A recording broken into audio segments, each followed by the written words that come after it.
સુરતમાં મતગણતરીના ઉત્તેજનાભર્યા માહોલ વચ્ચે ફરી એકવાર હિંસક દ્રશ્યો સામે આવ્યા છે। એસએસ ગાંધી એન્જિનિયરિંગ કોલેજ કેમ્પસમાં ભાજપ અને કોંગ્રેસના કાર્યકરો કોઈ વાતને લઈને આમને સામને આવી ગયા હતા અને જોતજોતામાં મામલો છૂટા હાથની મારામારી સુધી પહોંચી ગયો હતો। પરિણામોની જાહેરાત અને વલણો વચ્ચે કાર્યકરોમાં ઉશ્કેરાટ જોવા મળ્યો હતો, જેના કારણે ગાંધી કોલેજનું મેદાન રાજકીય અખાડામાં ફેરવાઈ ગયું હતું। ઘટનાને પગલે કેમ્પસમાં ભારે અફરાતફરી મચી ગઈ હતી અને વાતાવરણ અત્યંત તંગ બની ગયું હતું।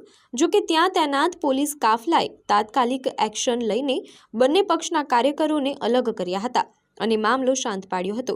હાલમાં સ્થિતિ નિયંત્રણમાં છે, પરંતુ કોઈ અનિચ્છનીય બનાવ ન બને તે માટે પોલીસે કડક સુરક્ષા વ્યવસ્થા ગોઠવી દીધી છે।